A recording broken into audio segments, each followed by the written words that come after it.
Who wants a stronger SOC? Okay, good. Who wants to do it in the cloud? Okay, good. So we got our own AI here. We don't have to worry about vulnerabilities in the cloud and cloud models and prompt injections and bad actors. So we're going to show you what we can do with it today. I'm Dave Beck, and this is Artur. Artur is the engineer and the architect for this wonderful product.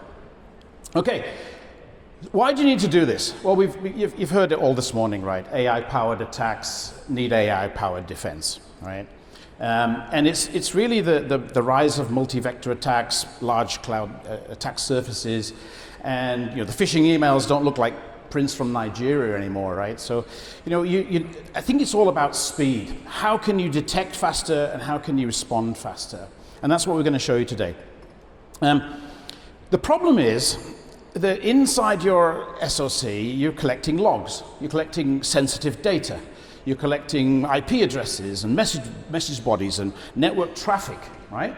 And you can't send a log to ChatGPT in America and say, hey, have I got any vulnerabilities? Or have I got any threats inside my log, right? So what we've done is we've built an LLM into this little box. This is just an example. It's a small little cheap Chinese piece of hardware, $4,000, but it sits on-prem and it looks at your logs. It's connected to your data. So Artur and his team have been in cybersecurity now 10 years. They've trained this box on how to be a cybersecurity expert. So this is the human plus AI assisted SOC team here. And that's what we're going to show you today. We're going to show you how we can detect faster and how we can resolve faster. So what do?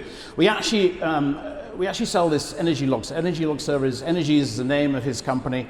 And we ingest the data coming in. We can take any type of data. We have a large energy company here in the Philippines already ingesting IT and OT. We've got Marina Bay Sands in Singapore doing slot machines and SCADA systems. Basically, it's not just IT data. It's not just logs. It's any type of data. The guys have made the log server so flexible that we can parse the data coming in, and we can actually even use AI to parse it. So you can throw the data into the CM, AI will have a look at it, split the message bodies out, and do what's called normalization. Now, this is a standard SIEM technology, right? Every SIEM has rules, and we have 700 rules, 700 correlation rules. So first prize, data comes in, gets normalized, correlation, hits a rule, okay, it's an SQL injection, okay, it's a brute force attack, fantastic, first prize. But it's not as easy as that.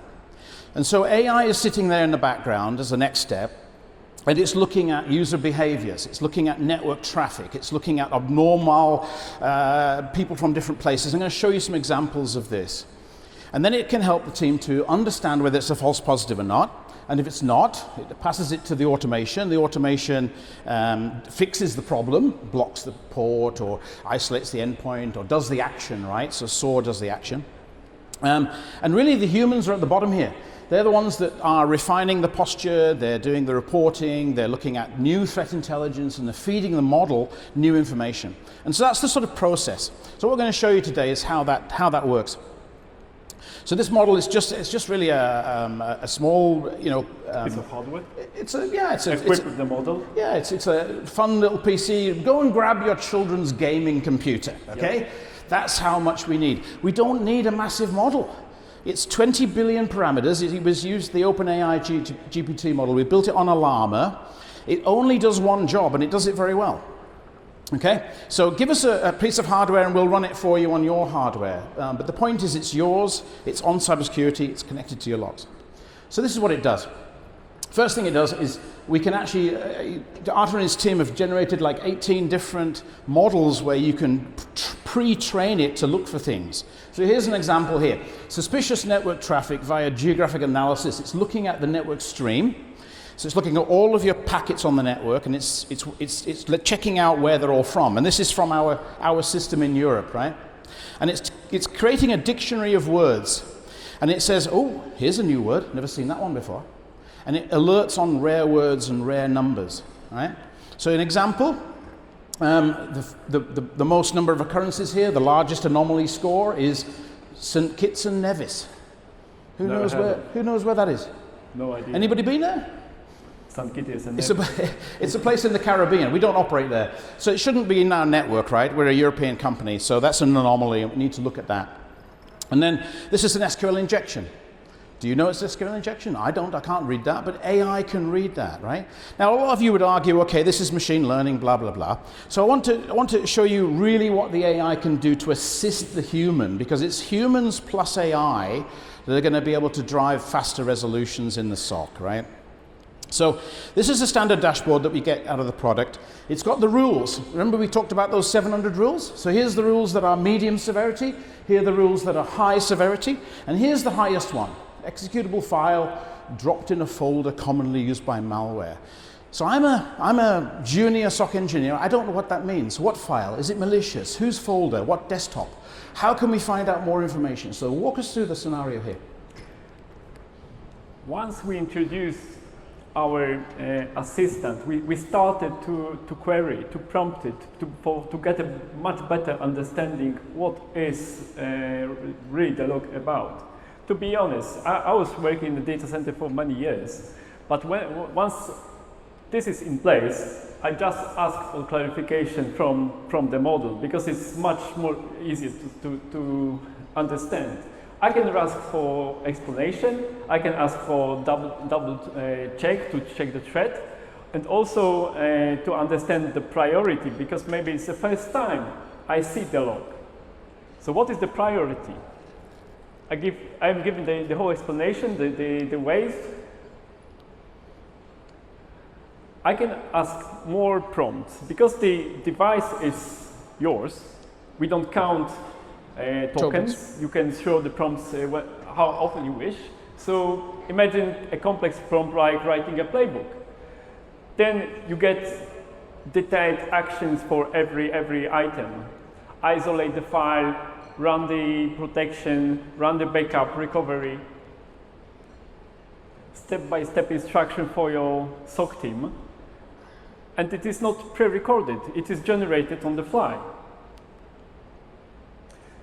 Very often when we see the issue, we ask ourselves, okay, is it enough that I see the log? Maybe something I'm missing.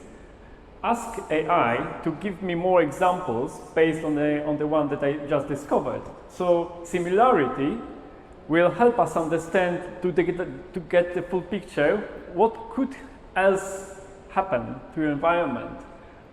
Okay, maybe it is a DLL library, the folder, or the different executable file that we need to isolate.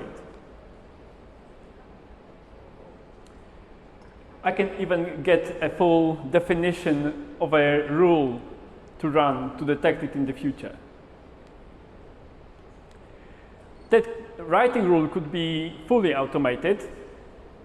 We can send the log to AI and it will create our detection rule in 100%. Actually, we invite you to design your own prompts, because everything stays with your environment. As we said, we don't count the tokens. You can enlarge the list, put it to the system, and your team can play and have a better understanding of what is happening in the environment. Very often we are asked the question, what about the new threats? How do you train the model? It's not like that. This is capable of reading more information like the student is reading a book. We don't change the student, we are just adding knowledge with RAG, with vectorized database. And here, with knowledge, we upload new PDFs. This is how we enrich the data set, the recognition, how the AI can work. Example, now we can work on a larger volume, and the prompt can be much more complex. Based on attack described in the scope, check all my logs and identify attacks. And this is the result, the top findings. I can correlate my logs with documentation and ask for further analysis about do I fulfill requirements from the government? Am I compliant? Great. So that's great on the detection. So now we've got 701 rules. We know how to do it. We've got a playbook. We've added the alert. So next time we can do it automatically, right? That's the whole idea. So using AI with as an assistant, looking at your logs because it actually has access to your data. And that's the value here. So we're on-prem. Now, in order to be secure, organized, and relaxed, because that's what every SOC team wants, we have to be able to use AI to respond as well, right? So here's what we do. Okay. SOAR stands for security orchestration. Boring. I think this is a better description. But anyway, so SOAR is a case management system. All the alerts come from different things. So if you've already got a CM, don't worry. We've got an automation solution for you. So this SOAR can work with any CM. The alerts can come in from any environment, any tool. It's got access to 900 different solutions around the world. It can have bidirectional conversations with many, many tools. Now, SOAR sits outside the firewall, okay? This log server and the LLM sits inside, right? So SOAR has access to 278 different threat intelligence databases, things like VirusTotal, DShield, and so on and so on. It can do 176 different responders, so it can block things, it can isolate endpoints, it can take action, right? But you need it to be able to do the risk assessment as well. And this is where we use AI to help. So do you want to just talk a little bit more about what we can do with AI with SOAR? In SOAR, we design a process, and that component acts as a piece of puzzle in the process that we can dedicate a job to it. We can detect false positives, we can enrich our case with a list of tasks, we can describe the problem and design the SOC playbooks. Very similar like we did in CM, but here we are doing that per case in SOAR. Of course, we support all the languages. This is one example how a process can look like. Two components responsible for creating lists of tasks below to enrich, to get the definition, the details for the tasks. Also, another process for eliminating false positives that is running automatically in your environment 24/7.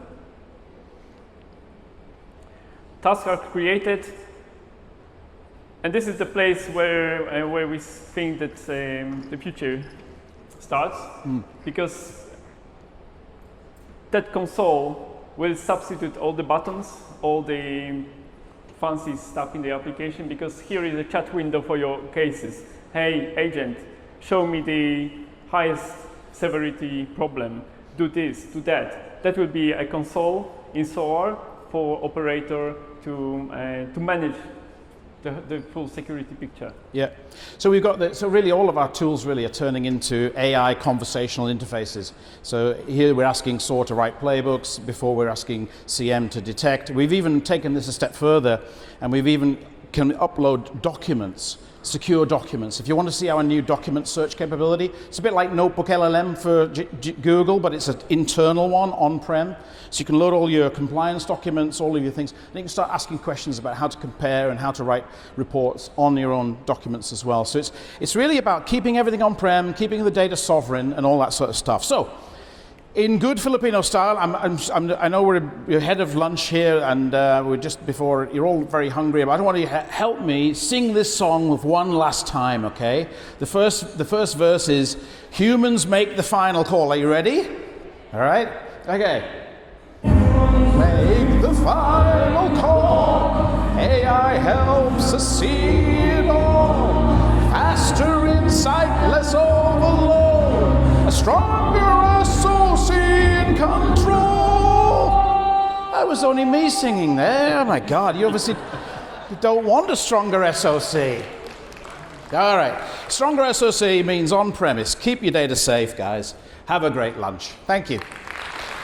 Thank you very much, Mr. Becky, and Mr. Beck for that insightful presentation.